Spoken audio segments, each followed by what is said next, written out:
Welcome to the 11th award ceremony of the People's Book Prize, in the presence of our patron, Frederick Forsyth, CBE.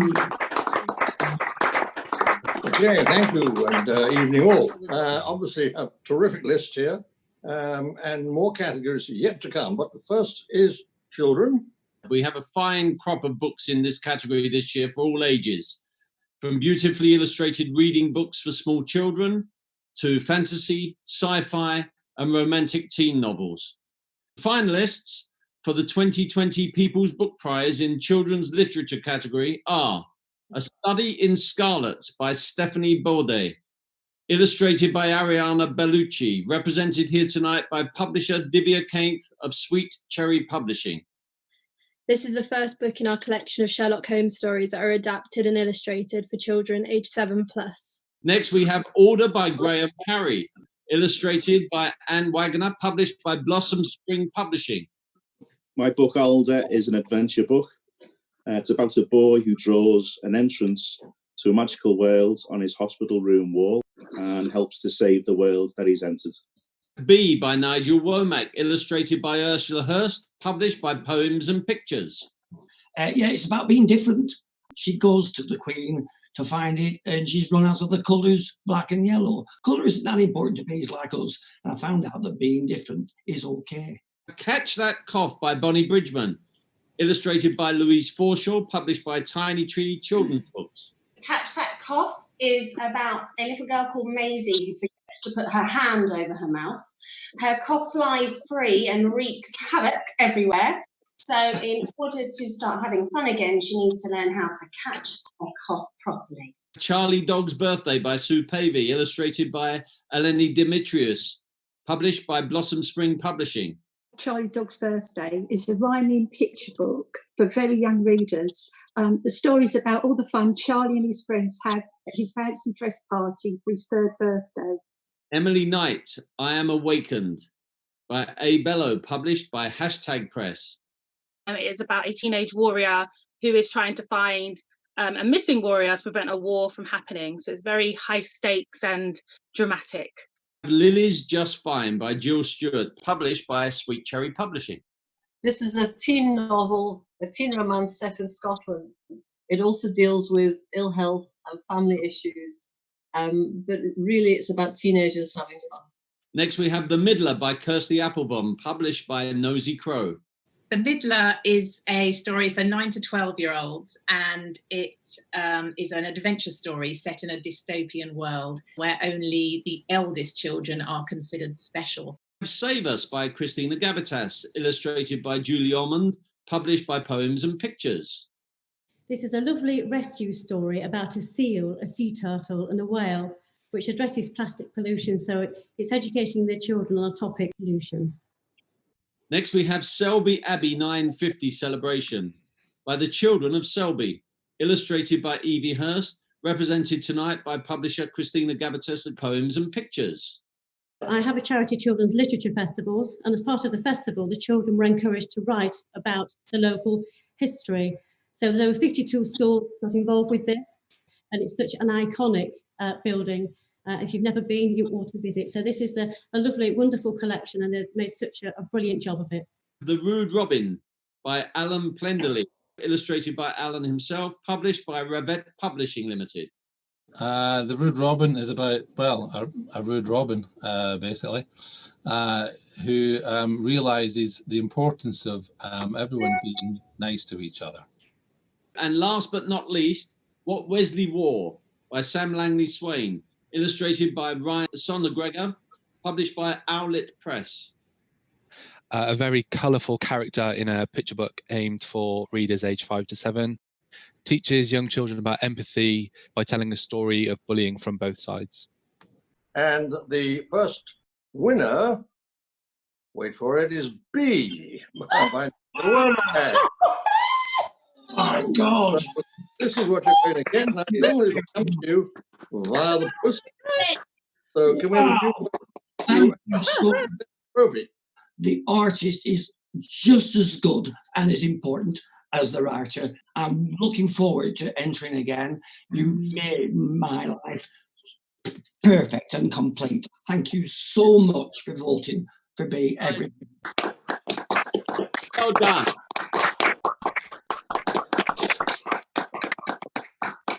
The finalists of the 2020 People's Book Prize in the non-fiction category are A Girl Behind Dark Glasses by Jessica Taylor Bierman, published by Hashtag Press. It is a memoir about my battle with myalgic encephalomyelitis, which I had as a teenager that kept me bedbound for many years. A Kitchen Fairy Tale by Ida Maria van der Bijl Knoffel, published by Hammersmith Books. My book is a whole food, plant-based cookbook, and it contains recipes that help me reverse the symptoms of inflammatory arthritis. Next, we have A Roll of the Dice by Mona Dash, published by Linen Press. My book is essentially a memoir. It's a deeply personal story about my journey to motherhood. And it is essentially about complex genetics, spirituality, and medicine. Next, we have Gigolo by Ben Foster, published by Thistle Publishing. It's basically based on my sort of experience behind the lines with MP cabinet ministers, A-list celebrities, and the country's elite, basically, as a sports therapist. Things got a little bit hot and hectic, should we say, and this is the result of a book. How to Grow a Grown-Up by Dr. Dominique Thompson and Fabienne Vales, published by Vermilion. From 20 years as a university GP, it's a practical guide to help parents to raise their teens and tweens in a complex 21st century. Nicosia Beyond Barriers, edited by Barrier Kamal, Maria Patrides Alevadil, and Aydin Mehmet Ali, published by Saki Books. It's about Nicosia, the capital of Cyprus, the last divided capital of the world. Alev, would you like to say something? It's an anthology of 49 writers, and it's both local and global visitors. So it's a really unique portrait of the city, as well as a great collection of writing. Next, we have One Step Ahead of Osteoarthritis by Frances Ive, published by Hammersmith Books. My book is about a positive approach to osteoarthritis so that it doesn't take you over and spoil your life. There's plenty to be done to stay mobile and active and to achieve a good quality of life or maintain a good quality of life. Smashing It by Sabrina Mahfouz, represented tonight by Ashley Bowles of the Westbourne Press, trading as Saki Books. Edited by the playwright and poet Sabrina Mahfouz, Smashing It is a celebration of the exceptional works and words of 31 leading working-class artists working in Britain today. Taming of a Villain by Alan Langham, published by Lion Hudson. My true life story of a criminal lifestyle and coming to Christ within prison, and the full roller coaster journey of a once broken life being restored by our Lord Jesus Christ. Ticking Off Breast Cancer by Sarah Lianagay, published by Hashtag Press. It's a personal memoir of me going through breast cancer, but it's also a practical guide for anyone going through breast cancer, their friends and family. Next, we have The Bowel Cancer Recovery Toolkit by Sarah Russell, published by Hammersmith Books. It is a self-help book about exercise and rehabilitation to rebuild confidence and quality of life after treatment for bowel cancer. The Happiness Habits Transformation by Michelle Reeves, published by Matthew James Publishing. Part personal journey, part practical action plan, as I share how I rebuilt my life through a combination of 8 happiness habits and how anyone can create a simple daily routine to release themselves from negativity and dream and plan out their biggest and most exciting goals. The Zinoviev Controversy Resolved by John Simons, represented tonight by Anthony Werner of Shepherd Walwyn Publishers. John Simons wrote this book about a controversy just before an election in 1924, strangely rather similar with the Russian interference in British elections. This is a historical event, and it's been very controversial whether it was genuine or a fraud. The author suggests it's genuine. You OK, Christy? By Christy Fleming, published by On Stream Publications. It's a story of survival of institutional abuse, chronic illness, army life and living in Dublin and London. It was written to show how difficulties in life can make you stronger. And I'm a survivor. Thank you very much. And the #1 prize goes to A Girl Behind Dark Glasses by Jessica Taylor-Bierman. Well done, Jessica. Thank you so much. This will be on you, my dear. Oh, it is such an honour to receive this award for A Girl Behind Dark Glasses. I was trapped inside my body. I couldn't speak, eat or move. If I could go back and tell the 15-year-old Jessica that in the future I would have a best-selling and award-winning book, it would have given me so much hope. Thank you. Well done, Jessica. Thank you very much. The fiction finalists for the People's Book Prize 2020. First of all, Black Lily by Philippa Stockley, published by Pimpernel Press. Having always written in sort of 17th century, I thought I'd go modern, but in fact I went earlier and wrote a book about centering around 2 women, one white and one black, also involving the plague. So without realizing it, it has a sort of resonance today. Corvid's Lament by Abigail Weeks Lowe, published by Michael Terrance Publishing. It's a tale of evil magic, superstitions, all based on folklore in the island of Trinidad and Tobago. It's really a parable debunking the myth of a perfect life. Good Girls by Amanda Brookfield, published by Boldwood Publishing. Good Girls is the story of 2 sisters who've fallen out, ostensibly over a man, but actually a much bigger, more buried secret separates them. Inference by Stephanie MacDonald, represented here tonight by her publisher, Katie McCune of Ringwood Publishing. Inference is Stephanie's first foray into mystery. It's a psychological thriller set in Scotland. It's about a young woman that wakes up one day to find that she is far away from her life and anything that she thought was normal, and on a remote Scottish island, and has to figure out what is real and what isn't. Next we have Leaves in a Holocaust Wind by Robert Dawson, published by Austin Macaulay Publishers, represented tonight by Janine Hornsby. It's a historical fiction novel that talks about the under-reported massacre of the Romani people during the Holocaust, using real-life events to highlight the horrors. Next we have Pivotal by Nikki Valance, published by Hashtag Press. It's a relationship mystery where the ordinary lives of 4 women are disrupted by an extraordinary bequest. It throws their lives into chaos, and with the support of a hypnotherapist, they question everything about themselves and their lives to date, to determine should they say yes or should they say no. Next we have Proximity by Jem Tugwell, published by Serpentine Books. It's a fast-paced techno-thriller set in a world where technology controls your location and everything that you eat, and the police have basically forgotten how to do their jobs until a person goes missing. The Blue by Nancy Billiot, represented tonight by her publisher Alice Rees of Loom Books. It's a work of historical fiction and a mystery, and it centres around the porcelain trade in the 18th century. The Cartography of Others by Catherine McNamara, published by Unbound. It's a collection of short stories set all over the globe, from West Africa to Australia, from Paris to Asia to Hong Kong. And there's a very strong sense of location and an examination of different cultures and displacement and sensuality. Next we have The Death of Mungo Blackwell by Lauren H. Brandenburg, published by Lion Hudson. It is a quirky, humorous tale of loss, of finding yourself again, of faith and family and friendship. The Snow Killer by Ross Greenwood, published by Boldwood Publishing.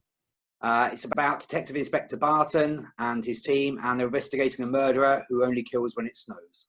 Next we have The String Games by Gal Aldwin, published by Victorina Press.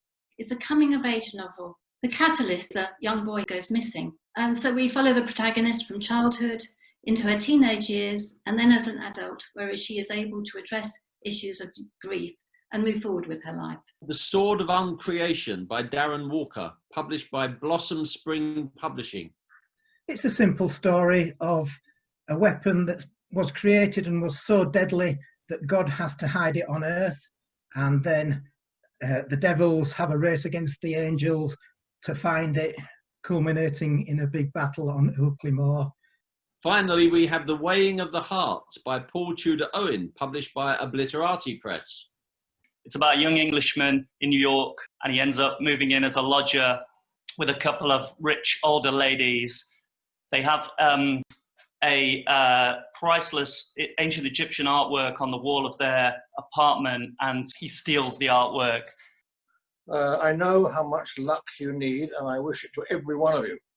The one this evening who has it, however, is the man who wrote The Weighing of the Heart, and that is Paul Tudor Owen. Paul, well done. You. Thank you so much. I'm absolutely blown away. It really means a lot to me to have won this. I think when you are trying to start out as an author and you have a small publisher, it's very hard to get publicity. It's very hard to get traction for your book.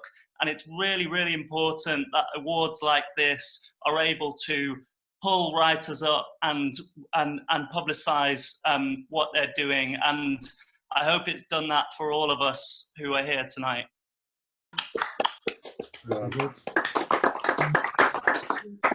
Now it's time to announce this year's winners for the First Time Author, Best Achievement, and Best Publisher.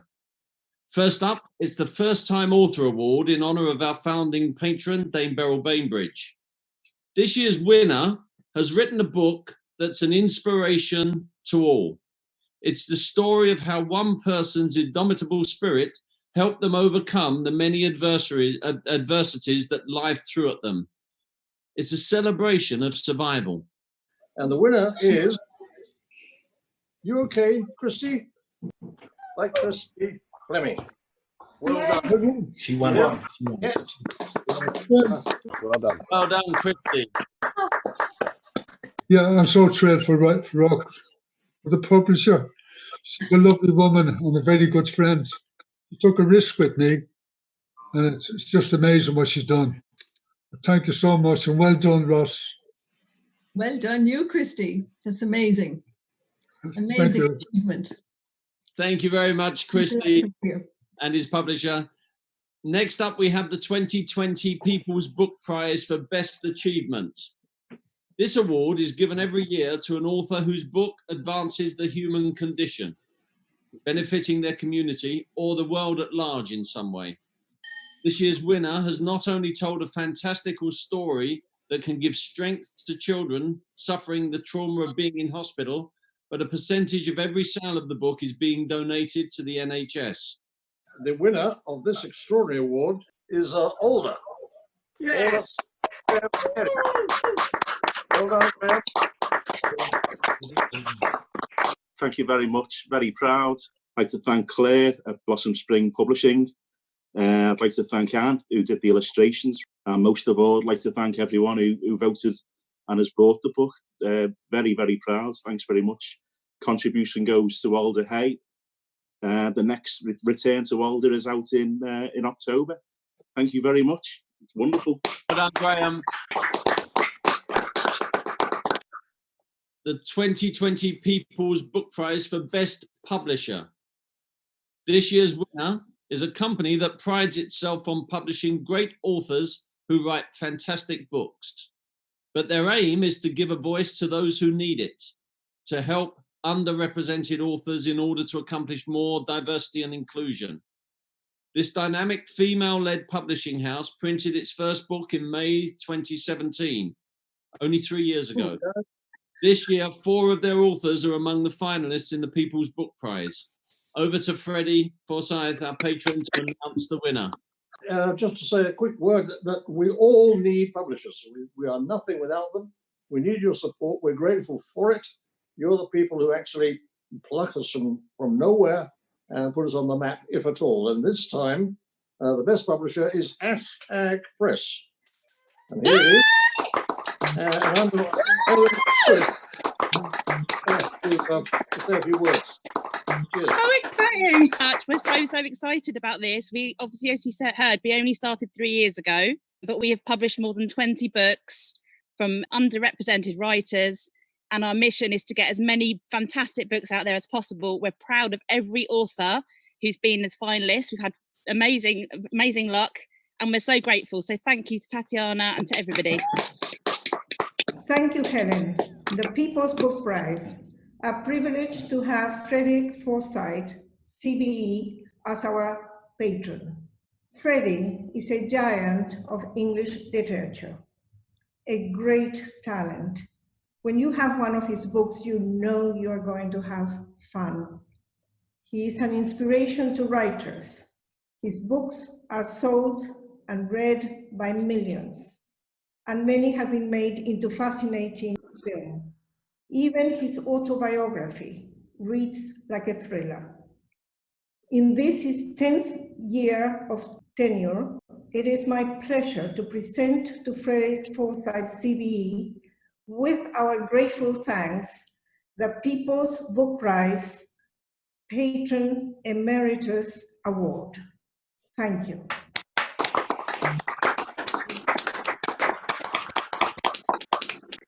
Well, thank you, Tatiana. It's been a pleasure. I think I've got to say to start with that this has been the most extraordinary, weird, bizarre year that I suppose most of us have ever lived through. We have to shut ourselves away anyway to do what we do. So we're probably better adapted than anybody. Actually, most people can't work if they're locked away in a single room. We can't work any other way. So for us, life goes on, the career goes on, writing will go on, little affected by what is devastating the rest of the country. So I would say, cheer up. For those who got a prize tonight, well done. For those who didn't, never mind. There'll be another year, next year, and we will next year almost certainly be meeting all spruced up. And I'm going to be 82 next month. It really is time for someone with more drive, more vigor, more youth, for God's sake, to take over from me and run this this extraordinary competition as well or better. So to you all, thank you and good night. Sleep tight.